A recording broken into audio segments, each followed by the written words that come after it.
नमस्कार, बायजूस आईएएस हिंदी में आपका स्वागत है। प्रस्तुत है दैनिक समाचार विश्लेषण। सत्र के विषय आपके समक्ष हैं। आज के सत्र में हम चर्चा करेंगे चीन और भारत का विकासात्मक मार्ग और लोकतंत्र, केंद्र सरकार द्वारा नवीन सहकारिता मंत्रालय का गठन, जम्मू कश्मीर में परिसीमन, सुप्रीम कोर्ट द्वारा सरकारी अधिकारियों को तलब करने की प्रथा की निंदा और कोलंबो पोर्ट सिटी परियोजना और श्रीलंका चीन संबंध पर। सत्र के अंत में हम मुख्य परीक्षा अभ्यास प्रश्न की चर्चा करेंगे, जिससे संबंधित उत्तर संरचना भी हम आपको देंगे। तो चलिए शुरू करते हैं। सबसे पहला एडिटोरियल आपके समक्ष है। इसे पेज नंबर 6 से लिया गया है और इसका संबंध जीएस पेपर 2 में पॉलिटी से है। यह केंद्रित है चीन और भारत के विकासात्मक मार्ग और लोकतंत्र पर। साथ ही साथ यह एक महत्वपूर्ण प्रश्न पर भी चर्चा करता है कि क्या बहुत अधिक लोकतंत्र विकास में बाधा डालता है कि नहीं। इसके संदर्भ में सबसे पहले तो हमें यह पता होना चाहिए कि लोकतंत्र क्या होता है और फिर हम बात करेंगे विकास के बारे में। जब बात की जाती है लोकतंत्र की, तो लोकतंत्र को कई प्रकार से परिभाषित किया जाता है। सामान्य रूप से लोकतंत्र सरकार के एक ऐसे स्वरूप को संदर्भित करता है जिसमें लोगों के पास अपने शासक विधायकों को चुनने का अधिकार होता है या फिर अपने ऊपर लगने वाले कानूनों पर निर्णय लेने का अधिकार होता है। हाल के वर्षों में जो लोकतंत्र का विकास देखा गया है वह केवल राजनीतिक स्तर तक ही सीमित नहीं रह गया, अपितु इसमें आर्थिक, सामाजिक, सांस्कृतिक और अन्य क्षेत्रों को भी शामिल किया जाने लगा है। इसके माध्यम से न केवल प्रतिनिधि मूलक सरकार की बात की जाती है, साथ ही साथ इसमें मूल अधिकारों, सरकार पर नियंत्रण के साथ ही एक ऐसे प्रशासन की भी बात की जाती है जो निष्पक्ष होना चाहिए। साथ ही साथ इसमें नागरिकों की भागीदारी पर भी बल दिया जाता है और इस रूप में जिस लोकतंत्र का विकास होता है वह न केवल राजनीतिक स्तर पर सशक्त लोकतंत्र होता है, साथ ही साथ वह आर्थिक और सामाजिक स्तर पर भी बेहतर ढंग से उभरता हुआ देखा जा सकता है। जब हम बात करते हैं विकास की, तो आर्थिक और सामाजिक दृष्टिकोण से विकास को एक ऐसी प्रक्रिया के रूप में परिभाषित किया जाता है जिसके तहत कुछ निश्चित लक्ष्य और उद्देश्यों के अनुसार किसी राष्ट्र, क्षेत्र, स्थानीय समुदाय या व्यक्ति का आर्थिक कल्याण और जीवन की गुणवत्ता में सुधार देखा जाता है। हाल के समय में जिस तरीके से पर्यावरण को लेकर चिंताएं बढ़ी हैं, उसकी पृष्ठभूमि में हम वर्तमान में सतत विकास की संकल्पना पर ज्यादा बल देने लगे हैं, जिसके माध्यम से न केवल हम पर्यावरण को बेहतर बनाने पर बल देते हैं, साथ ही साथ हम बेहतर आर्थिक विकास और सामाजिक सद्भाव को भी बल देने लगे हैं। और जिस समाज में ऐसा विकास देखा जाता है उसे ही वास्तव में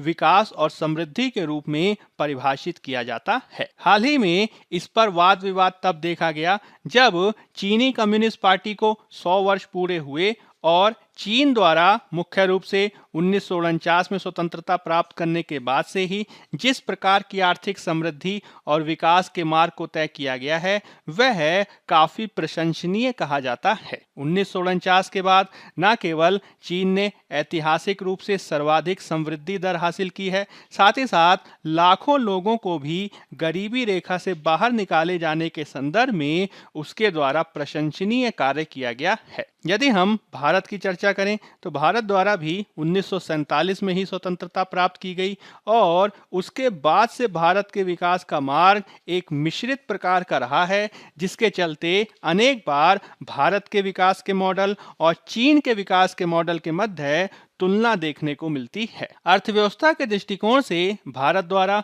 1990 के दशक के पश्चात काफी बेहतर विकास किया गया है, हालांकि अभी भी कई मामलों में हम चीन से काफी पीछे हैं। भारत द्वारा 2000 के बाद गरीबी को कम किए जाने की दिशा में काफी सकारात्मक प्रयास किए गए हैं, किंतु इस प्रकार की समृद्धि पर यह भी आरोप लगाए जाते रहे हैं कि इस प्रकार की समृद्धि से रोजगार की स्थिति बेहतर नहीं हुई है और भारत द्वारा अधिकांश रोजगार न्यून मजदूरी दर वाले अनौपचारिक क्षेत्र में ही उत्पन्न किए गए हैं। भारत द्वारा मूलभूत सामाजिक विकास संकेतकों में शिक्षा और स्वास्थ्य आदि संकेतकों में सुधार किए गए हैं, लेकिन इस मामले में भी भारत बांग्लादेश और पाकिस्तान जैसे देशों से भी कुछ मामलों में पीछे रह गया है। इस प्रकार का जो मिश्रित विकास देखा जा रहा है, उसके संदर्भ में अनेक विद्वान इस तर्क को सामने रखते हैं कि भारत इस तरीके का मिश्रित विकास इसीलिए कर पाया है क्योंकि भारत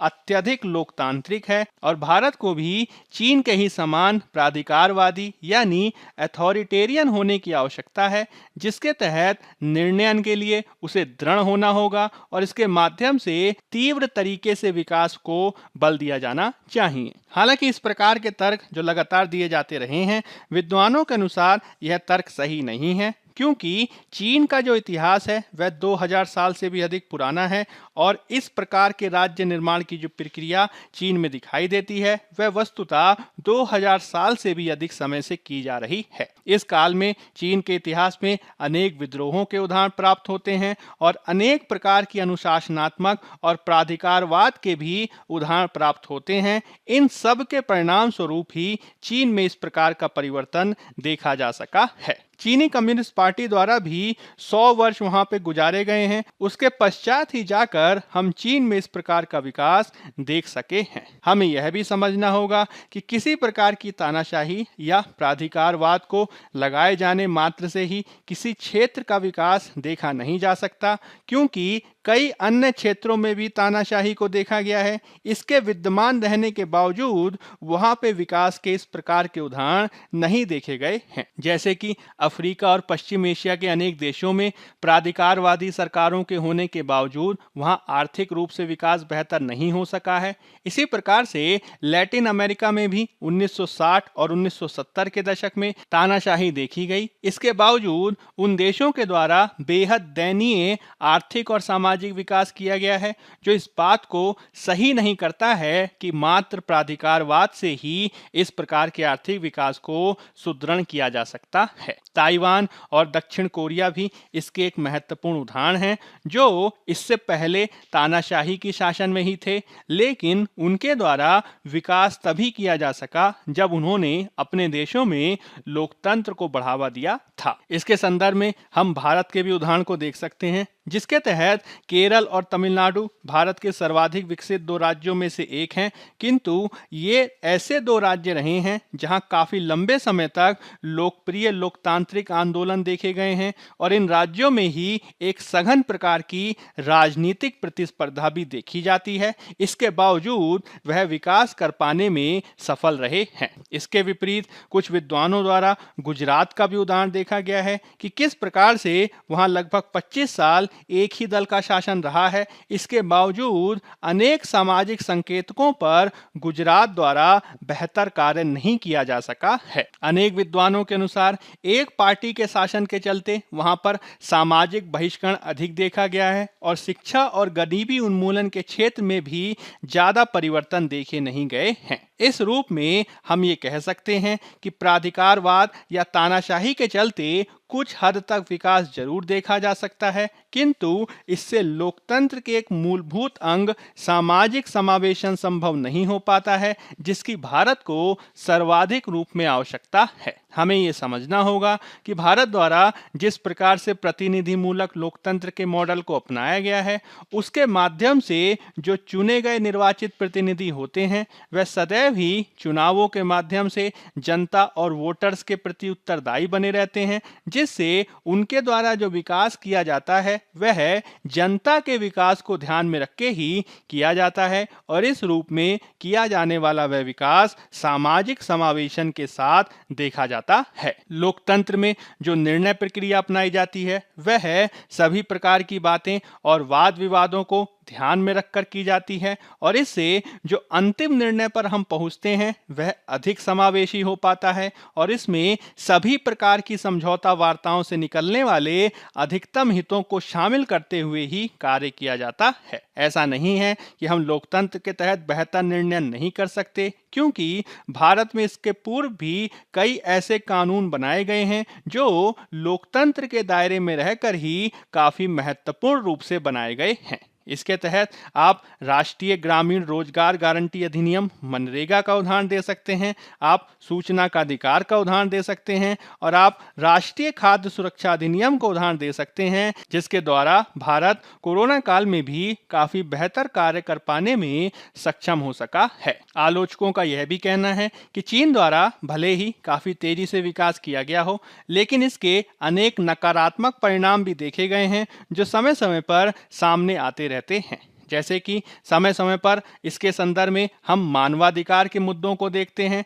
और यह भी देखा गया है कि किस प्रकार से 1949 के पश्चात चीन द्वारा जो विविध प्रकार की नीतियों को अपनाया गया उसके भी काफी भयावह परिणाम देखने को मिले हैं। जैसे कि माओ त्से तुंग के काल में चीन द्वारा ग्रामीण क्षेत्रों का औद्योगिकरण किए जाने के लिए ग्रेट लीप फॉरवर्ड की नीति को अपनाया गया, किंतु इससे कृषि क्षेत्र की अवहेलना कर दी गई, जिसके चलते भोजन की कमी हुई और इससे 35 मिलियन से अधिक लोगों को अकाल मृत्यु का सामना करना पड़ा था। इसी प्रकार से 60 के दशक में चीन के द्वारा जो कल्चरल रेवोल्यूशन सांस्कृतिक क्रांति को प्रारंभ किया गया, इसके तहत कम्युनिस्ट पार्टी का विरोध करने वाले लोगों को ही मार देने की रणनीति पर कार्य किया गया, जिससे अनेक लोगों के पड़ोस में ही शत्रु बनने लगे। चीन द्वारा 70 और 80 के काल के बाद से जिस प्रकार से एक बच्चे की नीति अपनाई गई है, उससे भी अनेक परिवार तबाह हुए हैं और इससे चीन का लिंग अनुपात भी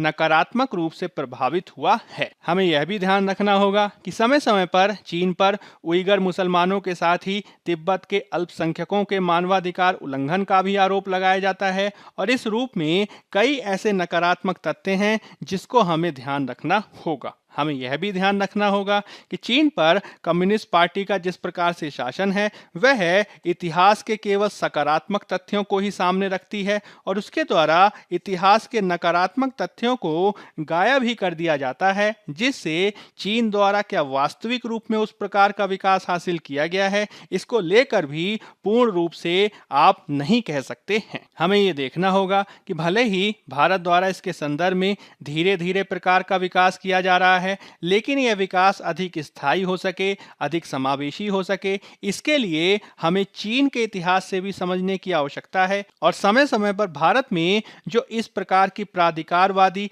तानाशाही जैसी प्रवृत्तियां उभरती रहती हैं, उनके निवारण के लिए भी कार्य किए जाने की आवश्यकता है। वास्तव में हमें ऐसे ही लोकतंत्र को बढ़ावा दिए जाने की आवश्यकता है जो समावेशिता के सिद्धांत के साथ हो और भारत में सामाजिक न्याय की संकल्पना को बेहतर ढंग से लागू कर सके। तभी वास्तव में संवैधानिक आदर्श के आधार पर भारत में एक लोक कल्याणकारी राज्य की स्थापना किया जाना संभव हो सकेगा। अब हम बात कर लेते हैं पेज नंबर 1 में दिए गए एक आलेख की, जिसका संबंध जीएस पेपर 2 में पॉलिटी से है। यह संदर्भित है केंद्र सरकार द्वारा एक नवीन सहकारिता मंत्रालय के गठन से। हाल ही में केंद्र सरकार द्वारा सहकार से समृद्धि यानी सहकारिता के माध्यम से समृद्धि के दृष्टिकोण को साकार करने के लिए एक नवीन मंत्रालय सहकारिता मंत्रालय का गठन किया गया है, जिसके माध्यम से भारत में सहकारिता आंदोलन को मजबूत करने के लिए एक पृथक प्रशासनिक, कानूनी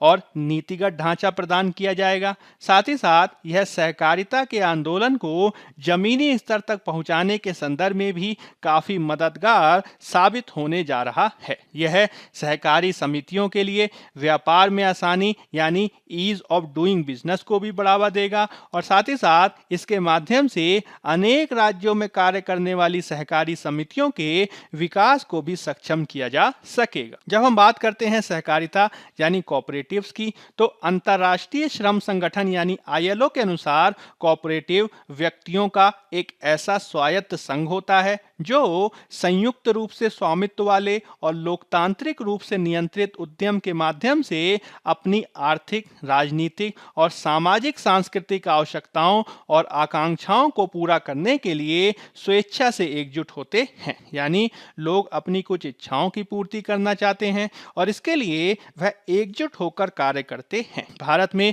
अमूल इसका एक महत्वपूर्ण उदाहरण है, जिसके माध्यम से भारत में श्वेत क्रांति सबसे महत्वपूर्ण रूप से देखी गई है। इसी प्रकार से महाराष्ट्र और दक्षिण के क्षेत्रों में, बैंक आदि के क्षेत्रों में इस तरीके की क्रांति को हम देख सकते हैं और अन्य क्षेत्रों में भी हम इस प्रकार के सहकारिता के उदाहरणों को देखते हैं। इसके तहत हम उपभोक्ता सहकारी समिति, उत्पादक सहकारी समिति, ऋण सहकारी समिति, आवास सहकारी समिति और मार्केटिंग आदि से संबंधित सहकारी समितियों के उदाहरण को देखते हैं। सहकारिता के इस प्रकार के महत्व को समझते हुए ही संयुक्त राष्ट्र महासभा के द्वारा 2012 वर्ष को सहकारिता के अंतर्राष्ट्रीय वर्ष के रूप में भी घोषित किया गया था। भारत जैसे कृषि प्रधान देश में तो इस प्रकार के सहकारिता आधारित आर्थिक विकास के मॉडल को काफी प्रासंगिक माना जाता है, क्योंकि इसके तहत सभी सदस्यों में एक प्रकार के स्वामित्व की भावना आती है और वे सब मिलकर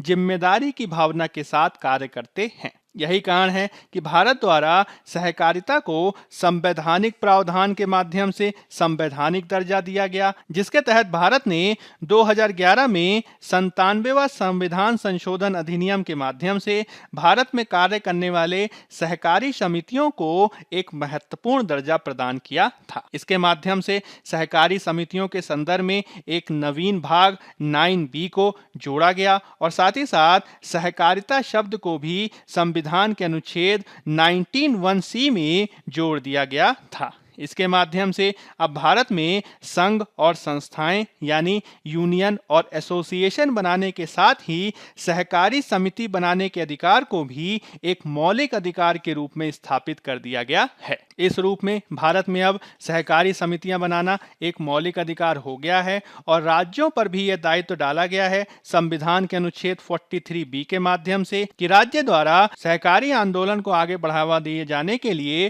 कार्य किया जाएगा। भारत सरकार ने 2002 में भी इसको समर्थन प्रदान किया था, जब सरकार द्वारा बहुराज्य सहकारी समिति अधिनियम को पारित किया गया और 2002 में ही राष्ट्रीय सहकारिता नीति को भी जारी किया गया था। सहकारिता के महत्व को हम कुछ बिंदुओं के माध्यम से जान सकते हैं, जिसके तहत मुख्य रूप से कृषि क्षेत्र में धन और ऋण को प्रदान करने के साथ ही महत्वपूर्ण इनपुट्स यानी बीज आदि को प्रदान करने के संदर्भ में विविध प्रकार की सहकारी समितियों का महत्व देखने को मिलता है। साथ ही साथ यह गरीब वर्ग को सामूहिक रूप से अपनी समस्याओं का समाधान करने में भी सक्षम बनाता है, जिससे अमीरों के समान गरीब वर्गों को भी एक बेहतर अवसर प्रदान होता है, जो समाज में वर्ग संघर्ष और सामाजिक दरार को कम कर पाने में सक्षम होता है। साथ ही साथ यह नौकरशाही की विविध प्रकार की बुराइयों और राजनीतिक गुटबंदी के चलते उपजने वाली विवेकहीनता को भी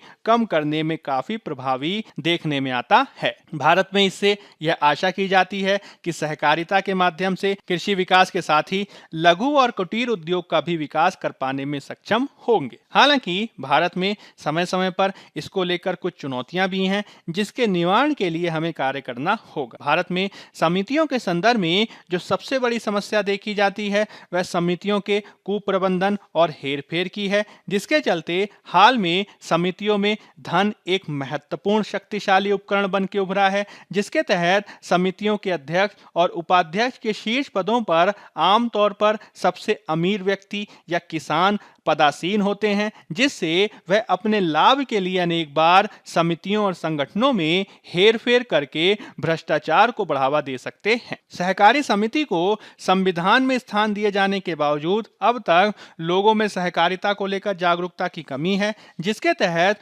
लोगों को सहकारी आंदोलन के उद्देश्य के साथ ही उससे संबंधित नियम और विनियमन आदि के बारे में भी बेहतर जानकारी नहीं हो पाती है। साथ ही साथ वर्तमान में हम यह भी देख रहे हैं कि किस प्रकार से वर्तमान में सहकारिता आंदोलन कुछ राज्य अथवा कुछ क्षेत्रों तक ही सीमित रह गया है, जिसके तहत महाराष्ट्र, गुजरात जैसे पश्चिमी राज्य और दक्षिण के राज्यों के अलावा उत्तरी राज्यों आदि में इसका बेहतर विकास नहीं हो सका है। साथ ही साथ हम यह भी देखते हैं कि अधिकांश समितियां कुछ सदस्यों तक ही सीमित हो जाती हैं और उनका संचालन भी केवल 1 या 2 गांवों तक ही सीमित हो जाता है। हमें यह भी देखना है कि किस प्रकार से सहकारिता आंदोलन को समय समय पर जो प्रशिक्षित कर्मियों की अपर्याप्तता है उसका भी सामना करना पड़ता है, जिससे उनको चलाए जाने के संदर्भ में कार्यात्मक कमजोरी देखने को मिलती है। यह कुछ ऐसी कमियां हैं जिसे हमें दूर करना होगा। इसके संदर्भ में प्रौद्योगिकी एक ऐसा मानक है जिसका प्रयोग सहकारी क्षेत्र में किया जा सकता है, जो प्रौद्योगिकी की प्रगति के साथ उभरने वाले नए क्षेत्रों को भी सहकारिता के क्षेत्र में प्रस्तुत कर सकता है, जिससे सहकारिता क्षेत्र में कार्य करने वाले लोगों को प्रौद्योगिकी से लाभ प्राप्त हो सकता है। साथ ही साथ सहकारिता आंदोलन के माध्यम से लोगों को एकजुट किया जा सकता है और उनकी समस्याओं का सामूहिक समाधान निकाल पाने की दिशा में बेहतर प्रयास किया जा सकता है। हमें यह भी समझना होगा कि सहकारी समितियों की जो अनियमितताएं हैं वह भले ही इसके संदर्भ में चुनौतियां हों, लेकिन यदि हमें इनके बारे में ज्ञान होता है तो निश्चित ही हम इसका समाधान करने की दिशा में आगे बढ़ेंगे, जिससे आगे चलकर इनके संदर्भ में बेहतर नियम और कार्यान्वयन की शर्तों को लागू किया जाना चाहिए। हाल के समय में सहकारी समितियों को मजबूत करने के लिए बाजार संपर्क को स्थापित करना भी महत्वपूर्ण उपाय हुआ है, जिसके माध्यम से हम भारत में सहकारिता आंदोलन को काफी मजबूती से खड़ा कर सकते हैं। अब हम बात कर लेते हैं पेज नंबर 1 में दिए गए एक अन्य आलेख की, जिसका संबंध जीएस पेपर 2 में पॉलिटी से है। यह केंद्रित है जम्मू कश्मीर में परिसीमन पर। हमारे द्वारा इससे पहले 25 जून 2021 के डेली न्यूज एनालिसिस यानी डीएनए में भी इसको काफी व्यापकता से कवर किया गया है, जिसके तहत आप परिसीमन के बारे में जानकारी प्राप्त कर सकते हैं कि परिसीमन क्या होता है, यह क्यों किया जाता है, इसके संदर्भ में भारत में संवैधानिक प्रावधान क्या हैं, जम्मू कश्मीर में परिसीमन की क्या स्थिति है, इसमें किस प्रकार के परिवर्तनों को लाया जाना संभावित है और इसके संदर्भ में समय समय पर जो सीमाएं या चिंताएं देखने में मिलती हैं वह किस प्रकार की हैं और इसका निवारण किस प्रकार से किया जाना चाहिए। तो इसके संदर्भ में आपको यह डीएनए देखना चाहिए, जो आपको इस विषय की जानकारी दिए जाने के संदर्भ में काफी लाभकारी साबित हो सकता है। हाल ही में जम्मू कश्मीर परिसीमन आयोग के द्वारा जम्मू कश्मीर का दौरा किया गया है और आयोग के द्वारा यह तर्क दिया गया है कि जम्मू कश्मीर का जो परिसीमन किया जाएगा वह 2011 की जनगणना पर किया जाएगा। इसके तहत परिसीमन करते समय केवल सांख्यिकी आंकड़ों को ही ध्यान में नहीं रखा जाएगा, साथ ही साथ किसी क्षेत्र विशेष की भू आकृति, कठिन भौगोलिक क्षेत्र के साथ ही परिवहन और संचार के माध्यमों को भी ध्यान में रखकर परिसीमन किया जाएगा। इसके माध्यम से जम्मू कश्मीर विधानसभा में 7 सीटों को जोड़ा जाना प्रस्तावित है और अनुसूचित जाति और जनजाति के लिए भी अलग से आरक्षण का प्रावधान किया जाना है। विशेषकर जम्मू कश्मीर की जनजातियों के लिए यह एक विशेष बात है, क्योंकि जम्मू कश्मीर की विधानसभा में इससे पहले जनजातियों के लिए आरक्षण नहीं किया गया था और अब परिसीमन के माध्यम से जम्मू कश्मीर में निवास करने वाली बकरवाल और गुज्जर जनजातियों आदि के लिए आरक्षण का प्रावधान किया जाने वाला है। परिसीमन आयोग पर समय समय पर यह भी आरोप लगाया जाता रहा है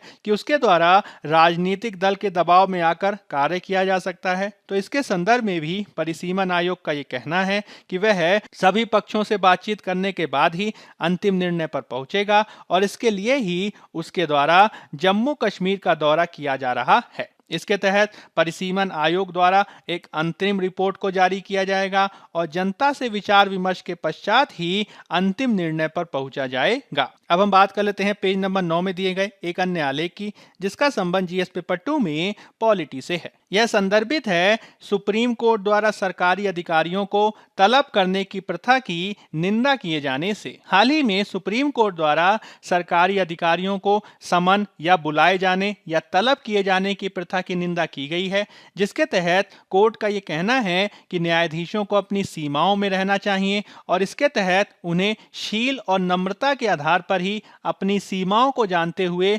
सम्राटों की तरह व्यवहार नहीं करना चाहिए। सुप्रीम कोर्ट की ये जो टिप्पणी आई है वह इलाहाबाद हाई कोर्ट के एक महत्वपूर्ण फैसले में आई है, जिसके तहत इलाहाबाद हाई कोर्ट के द्वारा एक मामले में मेडिकल हेल्थ के सचिव को बुलाया गया था। हालांकि इस निर्णय के विरुद्ध मामला सुप्रीम कोर्ट गया, जिसके संदर्भ में सुप्रीम कोर्ट ने अब यह टिप्पणी की है। इस पूरे मामले के संदर्भ में सुप्रीम कोर्ट के द्वारा यह मत प्रकट किया गया है कि जब भारत की राज्य व्यवस्था की बात की जाती है तो भारत द्वारा संवैधानिक तौर पर शक्ति पृथकीकरण के सिद्धांत को लागू किया गया है, जिसके तहत राज्य व्यवस्था में कार्यपालिका, विधायिका और न्यायपालिका अपने अपने क्षेत्र में स्वतंत्र रूप से कार्य करते हैं। इसके तहत विधायिका यानी संसद के द्वारा कानूनों का निर्माण किया जाता है, कार्यपालिका यानी सरकार के द्वारा उन कानूनों का पालन किया जाता है और न्यायपालिका के द्वारा समय समय पर मूल अधिकारों के उल्लंघन आदि के आधार पर उन कानूनों की न्यायोचितता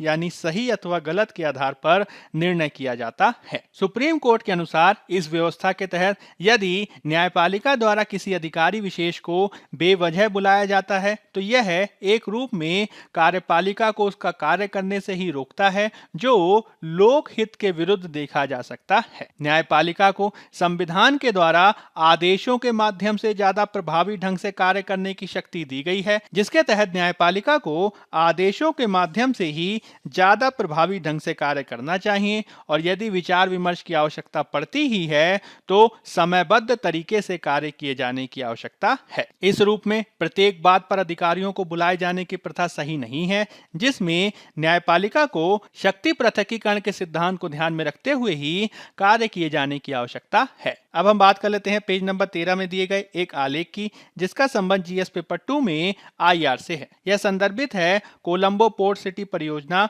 और श्रीलंका चीन संबंध पर। हाल ही में श्रीलंका और चीन के मध्य संबंध काफी बेहतर देखे गए हैं। विशेष रूप से कोरोना काल और उसके बाद से उनके संबंधों में काफी प्रगाढ़ता देखी गई है। कोरोना काल के प्रारंभ होने के बाद से ही श्रीलंका को चीन के द्वारा विभिन्न माध्यमों से $2 बिलियन से अधिक की ऋण सहायता दी गई है और चीनी कोरोना वैक्सीन की भी 10 लाख से अधिक डोजेज श्रीलंका को दान में दी गई है। इसके अलावा श्रीलंका द्वारा चीनी कोरोना वैक्सीन की 60 लाख से अधिक डोजेज को अधिग्रहित भी किया गया है। हालांकि चीन श्रीलंका संबंधों में हाल में चीन का पोर्ट सिटी प्रोजेक्ट काफी महत्वपूर्ण हो चला है, जिसको लेकर श्रीलंका में इसका विरोध देखा जा रहा है, जिसके चलते चीन और श्रीलंका के मध्य संबंधों में थोड़ा सा तनाव देखा जा रहा है। जब हम बात करते हैं कोलंबो पोर्ट सिटी प्रोजेक्ट की तो इसे कोलंबो इंटरनेशनल फाइनेंशियल सिटी के रूप में भी जाना जाता है,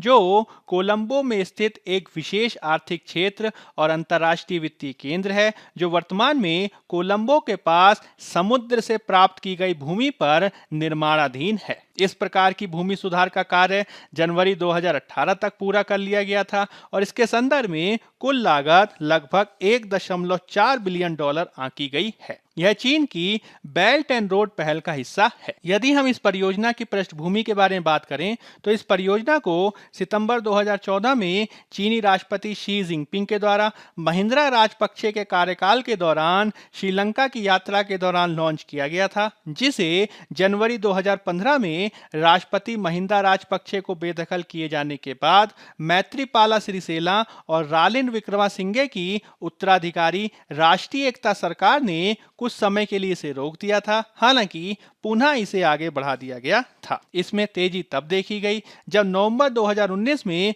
राजपक्षे ने सत्ता में वापसी की और उन्होंने इस परियोजना में तेजी से कार्य करना प्रारंभ करवाया। श्रीलंकाई सरकार का दावा है कि इस परियोजना से लगभग 83,000 से अधिक नौकरियों का सृजन होगा और श्रीलंका भी सिंगापुर आदि के समान एक वैश्विक आर्थिक हब बन सकता है। हालांकि इस परियोजना के साथ काफी वाद विवाद देखे गए हैं, जिसके तहत परियोजना को लेकर जो आलोचक हैं, संशयवादी हैं, उनका यह दावा है कि इसमें जिस प्रकार से चीन को छूट प्रदान की गई है वह श्रीलंका के भीतर ही एक प्रकार के चीनी उपनिवेश को बना देगा, क्योंकि यह कानून जो पारित किया गया है वह चीन को श्रीलंका के कानूनों से पर्याप्त प्रतिरक्षा प्रदान करता है और निवेशकों को भी भारी कर छूट और प्रोत्साहन प्रदान करता है। कोलंबो पोर्ट सिटी परियोजना को पर्यावरणविदों और मछुआरों के विरोध का भी सामना करना पड़ा है, जिनको इस बात का डर है कि इस परियोजना से समुद्री जीवन और आजीविका पर